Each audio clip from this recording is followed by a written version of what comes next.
In today's video, I'm going to talk about whether sport creates competent movers or simply weeds out those who cannot move competently.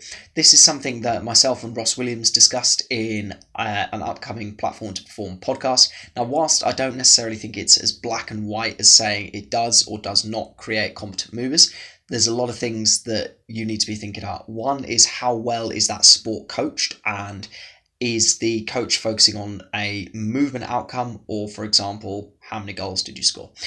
Secondly, does the sport lend itself to moving gracefully? Are you going to get punished for not doing so? So, for example, gymnastics, dance, anything that's scored on a visual component is going to lend itself more towards creating competent movers, even diving for what it's worth. But that's not to say that sports that don't do that aren't necessarily going to develop those competent movers. For example, if you're involved in a grappling sport, then the more efficient you are as a mover, the more energy you save, and the easier it's going to be to manipulate your opponent's body position. So this is why it's really important to expose kids to a number of sports and a number of different movement practices, just because they are going to be able to learn and transfer those skills across environments. Yes, you might have kids who absolutely love football and hate every other sport, but the reality is, unless they make it to being an elite footballer, then what are they going to do then? You're going to overload the similar muscles, you're going to potentially lead to burnout. As soon as your kid stops enjoying it, what then? They just drop out of physical activity altogether.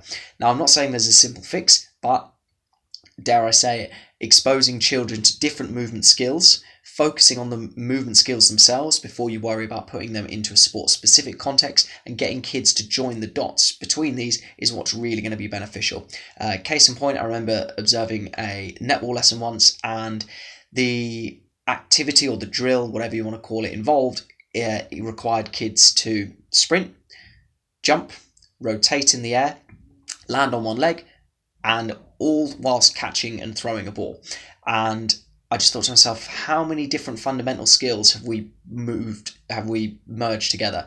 Bending at the hips to effectively take off. We've got the perceptual motor skills of visually tracking the ball, knowing where your body is in time and space so you don't become disorientated as you turn, being able to time the catch and the offload, being able to be strong and stable on one leg so you don't break the footwork rule. So much going on there, and the kids in question, there's so much stuff going on there. Can we break that down? Because that's assuming that kids have appropriately developed perceptual motor skills, which I've already spoken about and have blogged upon, fundamental movement skills, which again I've spoken several times about, and do they have the ability to combine these with the psychological time pressure of being able to make a split-second decision. So it's not to say that sport doesn't develop competent movers, but just sometimes we need to break things down before we build them back up again. I'm not necessarily saying we need to go into closed drills. I'm not saying we need to turn physical education into strength and conditioning academies. There are certainly plenty of ways that we can play with movement. This is something I discussed with Ross at length on the podcast, and it's certainly something that I've seen other practitioners do incredibly well. So to conclude, it's not a black and white answer. Expose your kids to multiple sports. Make sure you're drip feeding some kind of movement skill work that is not necessarily sport specific, and you'll be on the right track.